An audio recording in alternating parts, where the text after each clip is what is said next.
Part 3. I hope. Oh. Where'd my bookmark go? Not that far.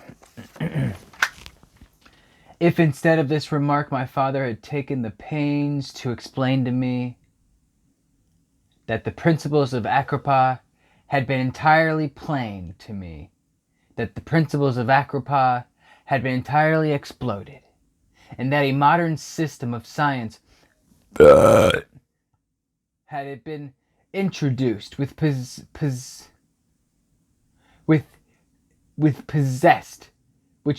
much greater powers than the ancient, because the power of the latter were...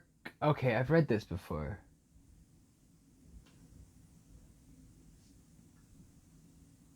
Let's just continue then, shall we?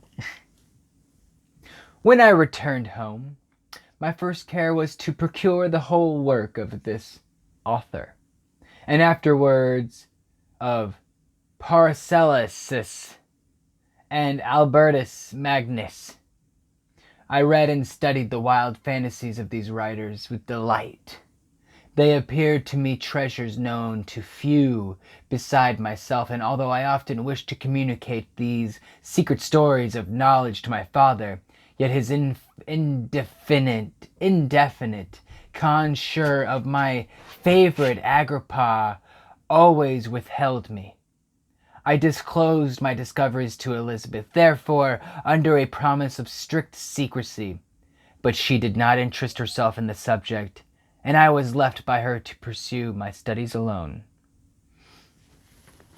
Well, in the face, I guess.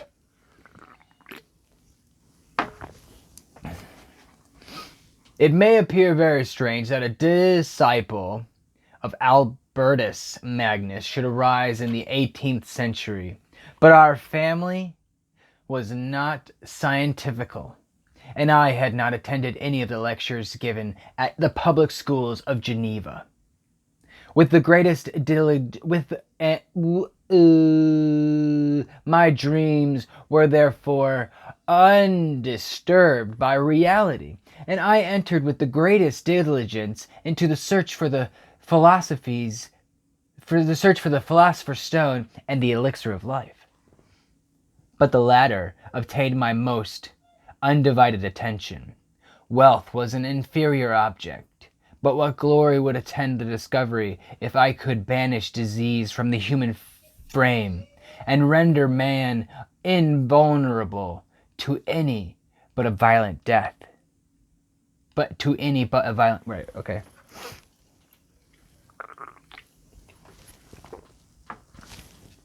Nor were these my only visions. The raising of ghosts or devils was a promise liberally accorded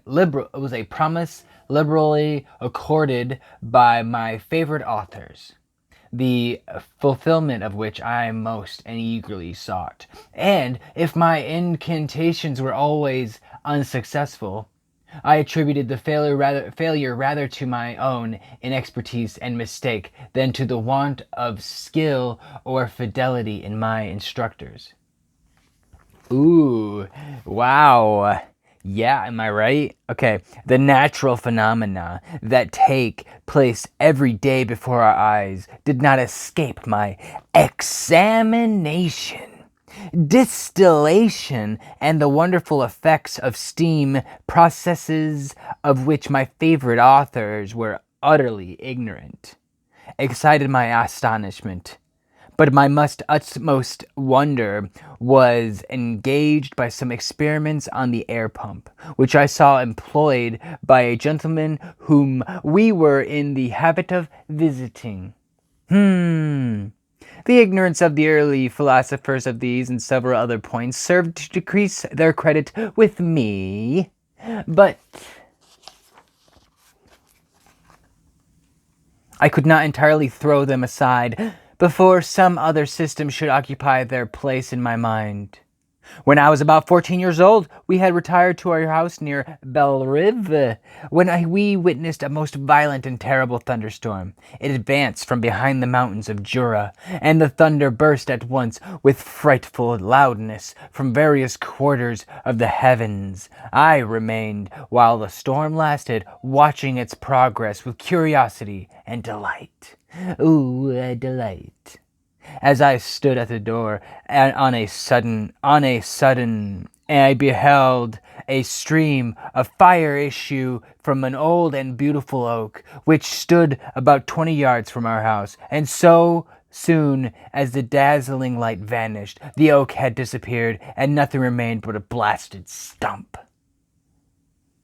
When we visited, it was the next morning, we found the tree shattered in a singular manner. It was not splintered by the shock, but entirely reduced to thin rambens of wood. I never beheld anything so utterly destroyed. Well, I guess somebody has to go outside, and she's whining.